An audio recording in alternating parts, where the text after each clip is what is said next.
Welcome to the point.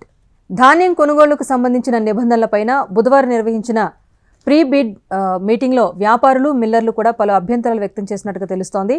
ముఖ్యంగా రెండు నిబంధనలు వారంతా తీవ్రంగా వ్యతిరేకించినట్టు సమాచారం.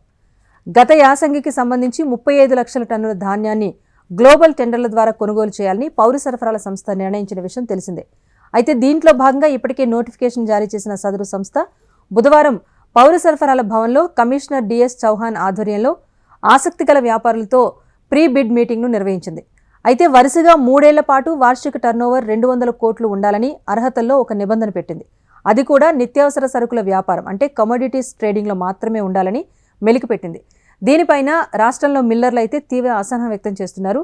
ధాన్యం టెండర్స్లో పాల్గొనకుండా తమను నిరోధించేందుకే ఇలాంటి నిబంధన పెట్టారంటూ కూడా విమర్శిస్తున్నారు. ఇక బిడ్డింగ్లో పాల్గొనే కంపెనీకి స్థానికంగా ఏడాది నుంచి ఒక ఆఫీస్ ఉండాలని అధికారులు మరో నిబంధన పెట్టారు. ఇతర రాష్ట్రాల వ్యాపారులు దీనిపైన అభ్యంతరం వ్యక్తం చేసినట్టుగా తెలిసింది. గ్లోబల్ టెండర్లు పిలిచి స్థానికంగా ఏడాది నుంచి ఆఫీస్ ఉండాలన్న నిబంధన విధించడం ఏంటని వారంతా ప్రశ్నించినట్టు సమాచారం.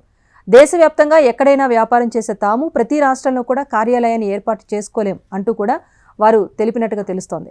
దీనిపైన అధికారులు స్పందిస్తూ టెండర్లు దక్కించుకున్న తర్వాత ఏదైనా సమస్యలు వస్తే ఆయా వ్యాపారుల కోసం తాము ఇతర రాష్ట్రాల చుట్టూ తిరగాల్సి వస్తోందని, అందుకే ఇక్కడ ఆఫీస్ ఉండాలని నిబంధన తీసుకొచ్చామని కూడా స్పష్టం చేసినట్టుగా తెలుస్తోంది.